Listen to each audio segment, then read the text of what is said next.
Corea del Sur, ese país que no celebra la Navidad, o por lo menos no como nosotros la celebramos. Porque sí, la Navidad es una fecha importante, pero su enfoque es diferente a la del mundo occidental. Principalmente porque Corea del Sur tiene sus propias festividades y celebraciones que forman parte integral de su cultura y que reflejan su historia, creencias religiosas y valores sociales. Hola, buenas tardes, Nita Nimnida, y hoy vamos a descubrir qué y cómo celebran sus festividades en Corea. Pero para entenderlas un poco mejor vamos a intentar compararlas con nuestras celebraciones más tradicionales en Occidente. Un ejercicio que sé que puede ser polémico porque soy netamente consciente que las comparaciones que voy a realizar no son comparativas 1-1, pero considero que hacer este ejercicio, hacer este esfuerzo por intentar comparar sus celebraciones con las nuestras, nos podría permitir entender un poco mejor qué significan para ello determinadas celebraciones. Y por cierto, recuerda que este tipo de videos son exploratorios. Eso significa que no vamos a estar profundizando en detalle en cada una de las festividades, sino que vamos a hacer un paneo general sobre las festividades más populares de Corea del Sur, siempre teniendo en cuenta nuestro maravilloso criterio de eso lo vi en un K-drama. Y empezamos fuertes con el Año Nuevo Coreano. También conocido como Seollal, el Año Nuevo Coreano se celebra el primer día del calendario lunar coreano. Para que tengas una idea, esta fecha ronda finales de enero, principios de febrero y es la celebración más importante de Corea. Cuidado, esto no significa que no celebren también el típico Año Nuevo de nuestro calendario gregoriano el 1 de enero. Pero la diferencia aquí es que nuestro Año Nuevo depende del calendario solar, mientras que su año nuevo depende del calendario lunar. Pero quiero que nos centremos en dos momentos muy particulares de esta celebración: la cena en familia y un momento en el que los mayores le dan dinero a los jóvenes. O bueno, no sé si solamente les dan dineros o también le dan regalos. Y es que a lo que quiero llegar es que esta comida familiar es muy similar al ambiente que se genera en la típica cena de final de año o cena de Navidad. Es un día para reunirnos en familia y este intercambio de dinero que hay entre adultos y jóvenes, que repito, no sé si también intercambiarán regalos, es muy similar al intercambio de regalos que hay en la fecha de Navidad o la fecha del Día de Reyes.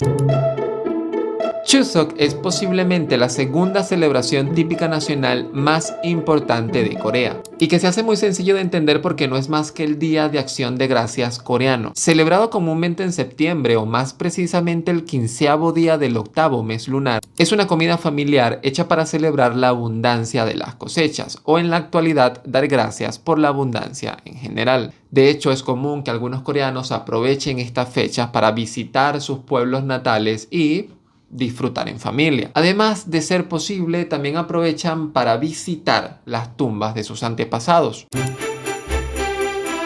Para San Valentín, celebrado como en todo el mundo el 14 de febrero, tengo que reconocer que se han montado una dinámica bastante curiosa. Lo digo porque esta fecha realmente se divide en dos fechas: el San Valentín tradicional que todos conocemos, el 14 de febrero, y el Día Blanco exactamente un mes después, el 14 de marzo. Contrario a nuestro San Valentín, en Corea son las chicas las que regalan chocolates a los hombres durante este día. Y un mes después, en el Día Blanco, los hombres devuelven este gesto, esta vez regalando algo a las mujeres. Se podría decir que es una de las celebraciones esenciales cuando hablamos de romance en Corea. Es una fecha crucial, sobre todo para los más jóvenes. Pero si buscamos una celebración que se asemeje mucho más a nuestro San Valentín, pues vamos a tener que esperarnos un poquito más.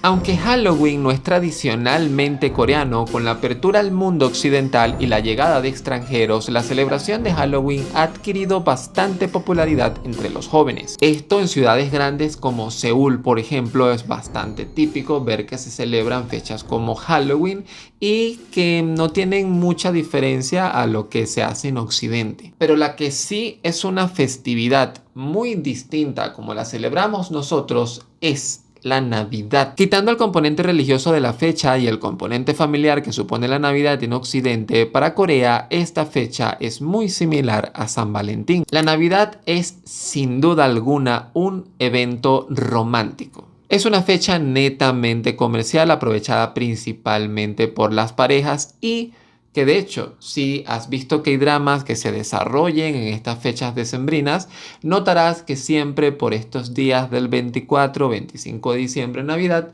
siempre hay como este ambiente romántico acompañado de la típica decoración navideña. La Navidad es posiblemente el ejemplo más claro de cómo Corea del Sur ha logrado absorber estas festividades occidentales, pero sin perder su identidad, sino adaptándolas a su propio contexto. Eso sí, como te dije al principio, al intentar establecer comparativas, corro muchísimo el riesgo de equivocarme. Y además, como esta es una conversación exploratoria, aún nos quedan bastantes fechas por explorar. Y es que, por ejemplo, no hemos conversado sobre cómo el budismo, el confucianismo o el taoísmo han influido en estas celebraciones y fechas tradicionales. También nos saltamos varias fechas que tienen que ver con el calendario lunar y las cosechas típico de países granjeros y que nos dan esas pequeñas pistas de que a pesar de que hoy Corea del Sur es conocida por ser un gigante tecnológico, hace no mucho tiempo era una nación netamente agraria.